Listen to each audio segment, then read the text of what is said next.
Señor secretario de Gobierno, Luis Ernesto Gómez, gracias por atendernos. Buenos días. Julio, muy buenos días. Un saludo para ti, para la mesa y toda la audiencia de la W.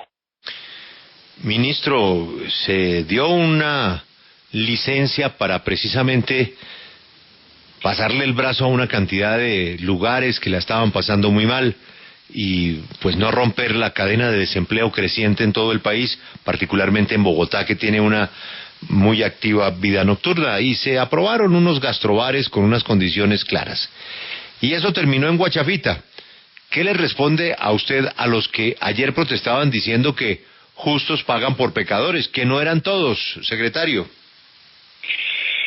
Julio, justamente por eso hoy a las 10 de la mañana vamos a tener una reunión con varios de quienes estaban ayer protestando. Tuvimos 5 puntos donde se realizaron protestas en la 1 de mayo, en la Caracas con 85, también en la localidad de Kennedy, y pudimos lograr con ellos acuerdos para tener una mesa de diálogo, escuchar caso por caso, entender las situaciones de distintos. A las 10 de la mañana debemos lamentar que en la 85 con Caracas hicimos el mismo esfuerzo, estuvimos dialogando como 1 hora, hora y cuarto, ante un bloqueo permanente del sistema de transporte público masivo. Los motivábamos a que pudiéramos lograr instalar esa mesa de diálogo con ellos, pero ellos declinaron levantarse del carril de Transmilenio. Fue necesaria una intervención de la policía que lamentamos, porque entendemos profundamente su angustia, entendemos las dificultades que están pasando, y por esa razón hoy la mesa consiste en revisar alternativas económicas para ellos, ver qué tipo de apoyo se les pueden dar. Muchos de ellos, pues que tienen a sus hijos yendo al colegio, entienden también que el cupo epidemiológico de Bogotá es limitado, que la prioridad de que vuelvan los niños a los colegios implica que no podemos tener discotecas funcionando como si no pasara nada. Y por eso la idea es revisar caso por caso y ver cómo podemos brindarles apoyos, pero también ser muy francos con ellos sobre la necesidad de restringir la rumba en medio de esta pandemia en Bogotá, considerando que esta es una de las actividades que más contagio genera. Claro, señor secretario, pero lo que se pregunta el gremio es por qué no, antes de ordenar un cierre general, se revisó quiénes eran los que estaban incumpliendo y quiénes no, porque según nos indicó Asobares son 6.000 los gastrobares que se habilitaron, que estuvieron invirtiendo un montón de dinero en adecuaciones, en protocolos de bioseguridad, y que hoy se ven nuevamente afectados. Nosotros fuimos bastante claros en el decreto y por eso creo que es importante este debate para precisar. La idea no es que paguen justos porque pecadores, es decir, aquellos que tienen habilitado hoy, que se han convertido en restaurantes y cuya actividad económica principal es la preparación y servicio de alimentos a la mesa, podrán seguir funcionando, podrán también funcionar como lo tienen los restaurantes con el expendio de bebidas embriagantes. Lo que no podemos permitir es que una discoteca o un bar funcione para rumba en espacios cerrados, pues con relajamiento absoluto de medidas sanitarias que está asociada al consumo de licor y obviamente pues a la actividad propia de la rumba, y que simplemente por poner unas papitas en la mesa pues se autoproclame gastrobar. Eso es una trampa a la medida, pero es una trampa, hay que decirlo, Julio, hay que decirlo, Juan Pablo, es una trampa a nosotros mismos, ni siquiera es al del comerciante, sino es tratar de tapar el sol con las manos, y es que tenemos una pandemia, acabamos de salir de la segunda ola, muy probablemente vamos a tener una tercera ola a finales del mes de abril, en el mes de mayo, y la fuerza de esa tercera ola, qué tan agresiva sea, dependerá exclusivamente de lo que hagamos cada uno de nosotros y de las medidas que se toman. Entonces, pues aquí tenemos que ser conscientes que mientras la vacunación sea limitada, como está haciendo en estos momentos, pues tenemos que seguir cuidándonos y seguir evitando excesos de riesgo de contagio, como es el caso de la rumba y de los espacios como discotecas y bares. Sí, uno entiende esas medidas y las preocupaciones, pero lo que se está percibiendo a nivel general es una actitud arrogante de la alcaldía, y en específico de la alcaldesa. Y no es solo el tema de los gastrobares, es el tema de los periodistas que han manifestado su molestia por la manera como se están tratando, es el tema de las discusiones permanentes que se generan desde la alcaldía, y lo señalan que hay un problema de estilo. y que ese problema de estilo está por parte de la alcaldesa, porque todos estos debates son válidos y se pueden dar, pero que los gastrobares un día sí y al otro se cierran todos los gastrobares, y que la preocupación es ese tema de arrogancia desde la alcaldía, específicamente de la alcaldesa. No sabría qué responderte a esa opinión. Es respetable tu opinión y, por supuesto, nuestra tarea es poder lograr que en Bogotá la diversidad de actividades económicas, la diversidad de intereses, pues puedan convivir. Aquí cabemos todos, y que si en alguna ocasión una medida es percibida como arrogante, como lo mencionas, pues que podamos con toda la humildad y con toda la franqueza sentarnos, dialogar y encontrar soluciones. Estoy absolutamente seguro que pues muchos de los que hoy, por ejemplo, están protestando por cuenta de esta medida, que lo que busca es exclusivamente proteger la vida, pues tienen también hijos que están yendo a los colegios, saben lo que ha sido el sacrificio para los niños, entienden que es importante priorizarlos a ellos, y por eso quizá buscar alternativas, buscar procesos donde podamos superar esta difícil etapa de la pandemia, evitando la mayor afectación para las familias y para los comercios. Sí, es que eso lo entendemos y me parece que es una discusión lógica, pero es los bandazos lo que preocupa, y de un momento sí se pueden y al otro se cierran todos, y en medio de eso no hay discusión, y por eso se presenta lo que se presenta en el día de ayer, porque uno entiende las preocupaciones y las preocupaciones eso, y todas estas cosas, pero es que lo cerraron de una. Así, a la brava, de una vez. De pronto precisar, sobre eso déjame de pronto precisar algo, Félix, y es, en ningún momento en Bogotá han estado autorizados ni los bares ni las discotecas. Eso ha estado prohibido desde el mes de abril, cuando se iniciaron, desde el mes de marzo, incluso finales de marzo, cuando iniciaron las restricciones. Eso no ha cambiado, Félix. Lo que cambió es que algunos bares y discotecas empezaron a utilizar la figura de gastrobar, que no es otra cosa que un restaurante que también sirve bebidas embriagantes. Empezaron a utilizar y a escudarse en la figura de gastrobar para hacer trampa. Entonces, lo que dejamos claro en el decreto no fue prohibir algo que no está, que estaba funcionando. Los bares y las discotecas nunca han estado habilitadas. Lo que dejamos fue muy claro que solo hay dos categorías. Una categoría es restaurante, que puede expender bebidas embriagantes, y otra categoría son bares y discotecas. Para que, con absoluta claridad, establecida no solo en su actividad económica como está registrada en la Cámara de Comercio, sino también a partir de la infraestructura misma que tiene el local. ¿Qué porcentaje del local? ¿Cuál es la habilitación que tiene para cocina, para preparación de alimentos?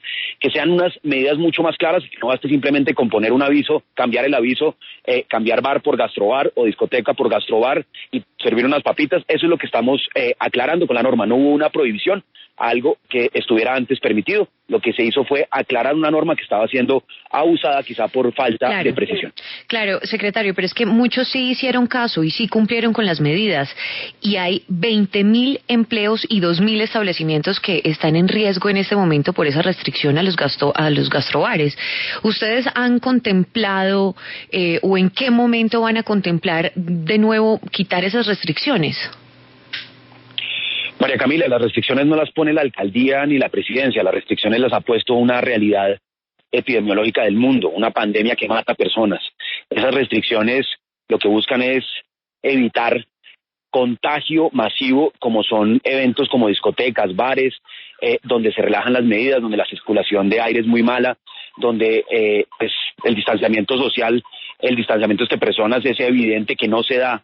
Entonces, aquí lo que se ha hecho es tomar medidas justamente respondiendo a una realidad que no es una realidad que impone ni la alcaldía ni la presidencia, sino que pone la misma salud pública y la presencia de esta pandemia.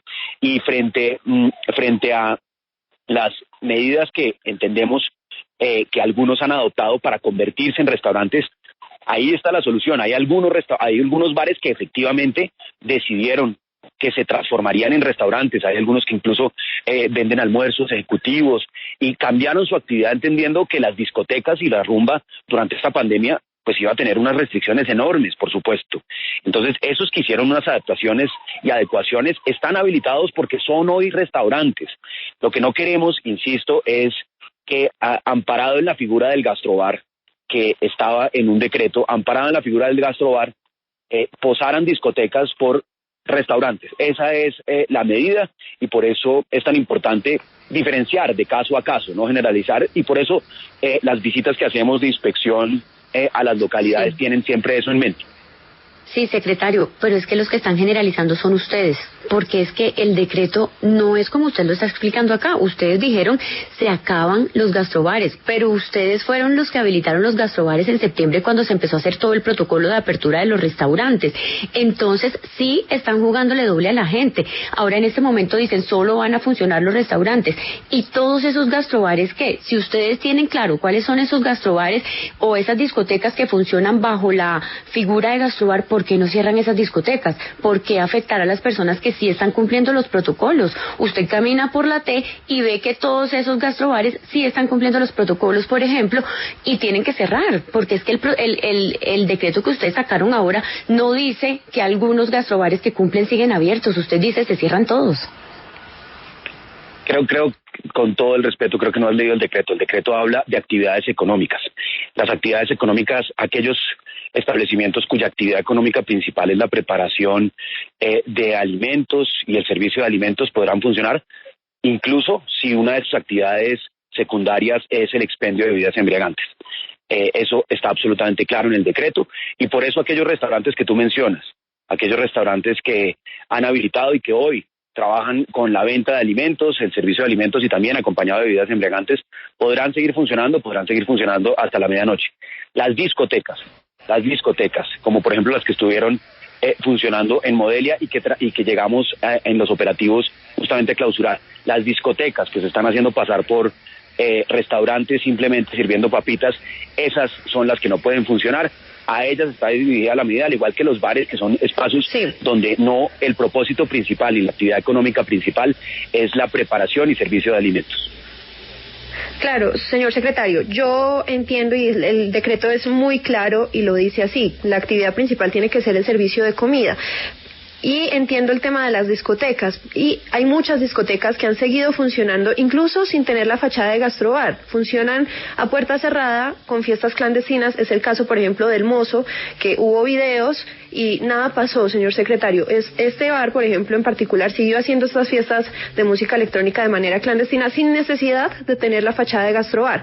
Entonces mi pregunta es, ¿cuál va a ser la alternativa a estos establecimientos que claramente en el decreto establece que no pueden funcionar y que, por ejemplo, un pub que vende cerveza, que vende otros licores y que efectivamente también vende papas, pero que no hacen fiestas y no están incumpliendo con los protocolos?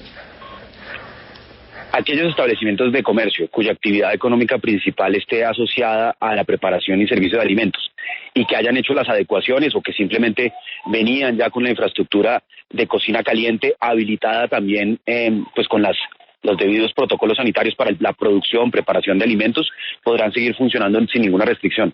Las fiestas clandestinas, tal como ocurrió ya ha ocurrido en los últimos meses, pues están prohibidas y la Alcaldía Mayor de Bogotá, a través de sus inspecciones de policía, han hecho las intervenciones debidas, pero aquí yo insisto, el Estado no necesita, la sociedad para superar esta pandemia no necesita un policía al lado de cada persona. Lo que necesita es que las personas cobren conciencia que esta es una enfermedad que mata, ha matado decenas de miles de colombianos, lamentablemente ha matado cientos de miles de personas en el mundo entero, sigue siendo una realidad que además ante la inminencia posible seguramente de nuevas variantes en el territorio nacional va a haber también unas dificultades muy grandes y aquí tenemos que ser muy responsables con nuestras decisiones. Y no es culpa de un comerciante el que haya un grupo de personas que quiera irse a enrumbar. De hecho, no necesita un establecimiento de comercio. Si quiere en su propia casa hacer una gran fiesta y relajar las medidas sanitarias, se está exponiendo a sí mismo al contagio. Así que aquí el debate incluye también la responsabilidad que tiene cada uno de nosotros sobre lo más mínimo, lo más básico, que es cuidar de su propia salud, cuidar de la salud de sus seres queridos y ser consciente que pueden terminar matando al abuelo simplemente por no tomar las medidas y cuidarse a sí mismo. Mira, una última pregunta. Hay unas circunstancias muy extrañas de un reconocido empresario que estaba sacando plata en el centro andino y luego apareció muerto en Kennedy. Él se llama Michel Roberto Correa. ¿Ustedes saben algo de ese tema? El secretario de Seguridad tiene preparado un informe sobre el tema. Yo no tengo detalles, Julio. Quisiera esperar a que él, en las horas de la tarde que va a reportar sobre el tema, pueda darles todos los detalles. Así lo haremos. Secretario, mucha suerte con estos días y ojalá que sigan mejorando las cifras de disminución de contagios. Gracias, un feliz día.